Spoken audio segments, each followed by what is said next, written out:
더 이상 생산이 안 되는 경우가 있어요. 아주 불행한 경우지만은 어떤 경우예요? 난소에 혹이 생겨서 난소를 잘라내버리면 난소에서 여성 호르몬이 생산되기 때문에 난소를 잘라냈으니까 여성 호르몬이 어떻게 뚝 끊어지는 거예요. 그러면 24살 먹은 여성일지라도 마치 50세 폐경을 당한 여성처럼 어떻게 해요? 여성 갱년기 현상이 일어나게 된다 이거죠. 그래서 이렇게 여성 호르몬이 부족해지는 경우도 이 골다공증이 빨리빨리 진행이 돼요. 그러니까 여성 호르몬이라는 것이 그냥 여성적인 어떤 특징만 결정해주는 호르몬이 아니라 이 여성의 뼈의 건강에도 어떻게 해요? 확실히 관여하고 있다는 사실이 밝혀졌다 이 말이에요. 그러니까 우리의 건강이라는 것은 어떤 일부분에서만 고장이 나는 게 아니라 두루두루 어떻게 해요? 다 여러 가지 부분에서 문제가 생겨서 어떤 면에 두드러지게 어떤 현상, 비정상적인 현상이 나타나는 것을 질병이라 그런다 이거죠. 그래서 골다공증이 오고 있으면은 당뇨도 올 가능성이 뭐예요? 더 높고, 골다공증이 오고 있으면은 비만에 걸릴 확률도 많고, 동맥경화에 걸릴 확률도 많고, 이게 다 두루두루 다 연관이 되어 있습니다. 병이라는 것은 알고 보면은 깊이 들어가서 연구해 보면 다 서로 관계를 맺고 있어요. 그래서 건강하면은 골다공증도 안 걸릴 거고, 동맥경화도 뭐요? 안 걸릴 거고, 비만하지도 않을 거고, 당뇨도 안 걸릴 거고, 그렇습니다. 그런 거죠. 그래서 여러분의 생활 습관을 어떻게 바꾸느냐에 따라서 여러 가지 질병에 걸릴 확률이 쫙 높아집니다.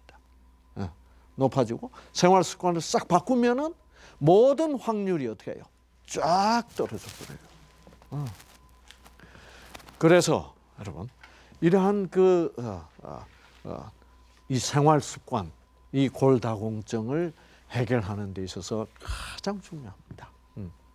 그래서 이 스트레스를 받고 있으면은 스트레스 호르몬이 많이 나올수록 여러분의 몸속에 암세포를 죽이는 T임파구 또 약해져 버려요. 그러니까 암에 걸릴 확률도 높아지지.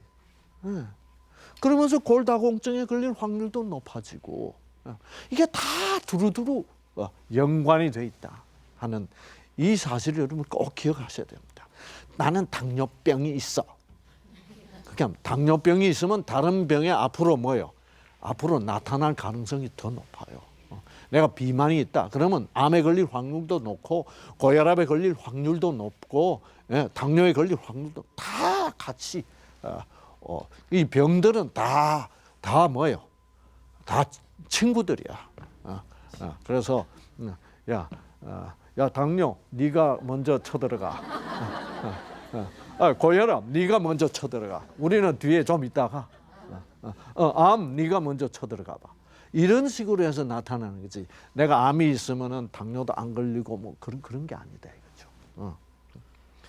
그래서 여러분 이 골다공증은 그러니까 결국은 예금이 부족하면서, 그렇죠? 예금이 부족해.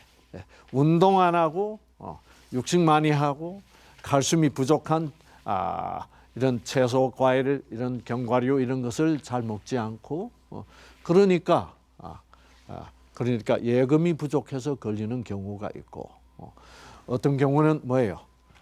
대출이 너무 심해. 예금이 들어오긴 들어오는데 어떻게 해요? 너무 많이 빠져나가. 아시겠어요? 이제 그런 경우가 있고, 그래서 예금과 예금계와 대출계가 밸런스가 어떻게 해요?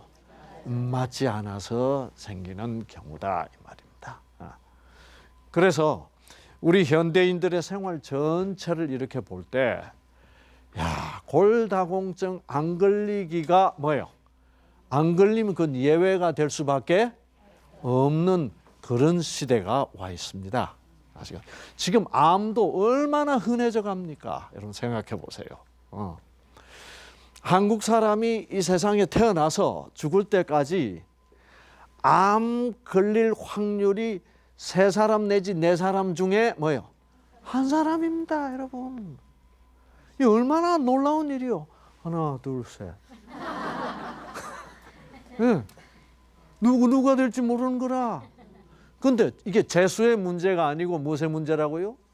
생활 습관의 문제다 이 말입니다. 네.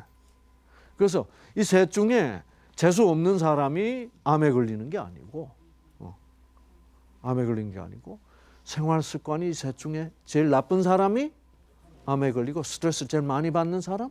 네. 그래서 걸리는 거지. 이유 없이 재수 없이 걸리는 게 아니에요. 그렇기 때문에 여러분 이 골다공증이 걸려서 이제 운동하라 그러면은 어떤 여성들은 이렇게 해요. 재수 없이야. 재수 없이 골다공증 걸려서 이 하기 싫은 운동을 이렇게 하면은 골세포들이 상당히 헷갈립니다. 아시죠? 자, 여기 보시면은 그렇지 않겠습니까, 여러분? 그러면은 여기에 조금 제가 확대를 해서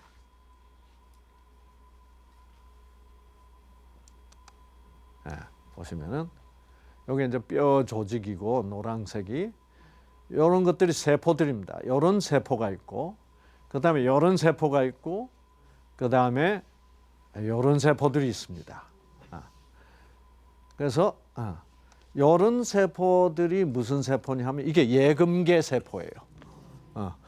피 속에 있는 칼슘을 받아들여서 이 뼈 속에 이렇게 저장을 해주는 예금계 세포. 그래서 이 세포를 조골세포라고 부릅니다. 조자는 만든다는 조 있죠. 창조한다. 뼈를 만드는 세포, 조골세포. 그래서 조골세포가 있고, 그런데 우리 뼈 속에는 이 칼슘이 이렇게 많이 들어있는데, 칼슘이라는 것이 여러분 굉장히 중요합니다. 여러분의 몸속에 어떤 세포들이 활동을 할 때 심장이 이렇게 심장이 수축을 해서 피를 뿜어낸다. 거기도 칼슘이 필요하고요. 여러분 어떤 생각을 한다. 거기도 칼슘이 필요해요. 내 세포에. 그래서 이 칼슘은 우리 몸을 구성하고 있는 모든 세포가 어떤 활동을 개시할 때 필요한 거예요. 네. 활동을 해나갈 때 반드시 칼슘이 가서 관여를 해줘야 돼.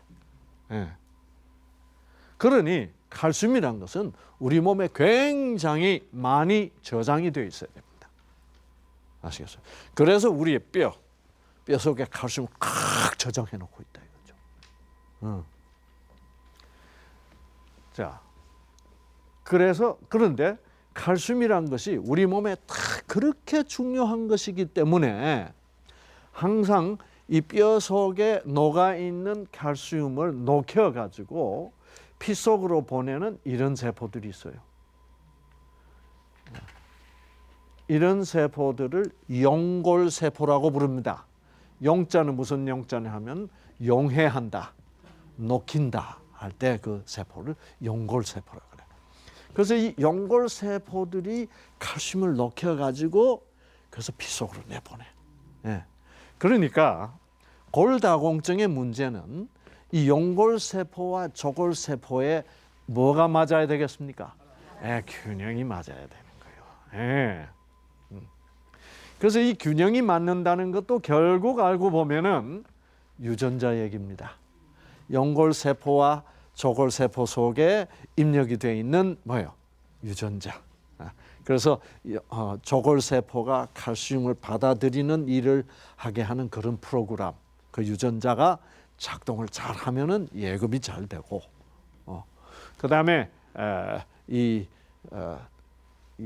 용골세포 속에 들어있는 유전자 프로그램이 작동을 잘 하면은 뼈를 잘 녹여가지고 잘 내보내고, 그래서 예금계 조골세포에서는 칼슘 성분을 많이 받아들이고 조골세포에서는 뭐예요?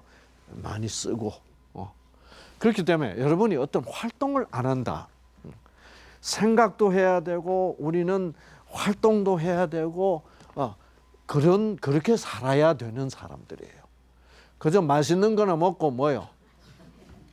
활동을 하지 않고 있으면 생각도 별로 안 하고 그저 연속극이나 앉아서 보고 있고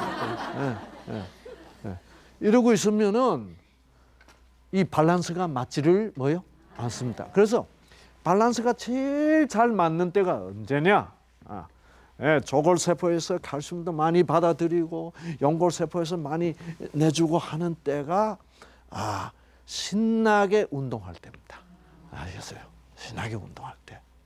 그래서 배드민턴도 치시고 탁구도 뭐요? 치고 등산도 가고 자전거도 뭐요?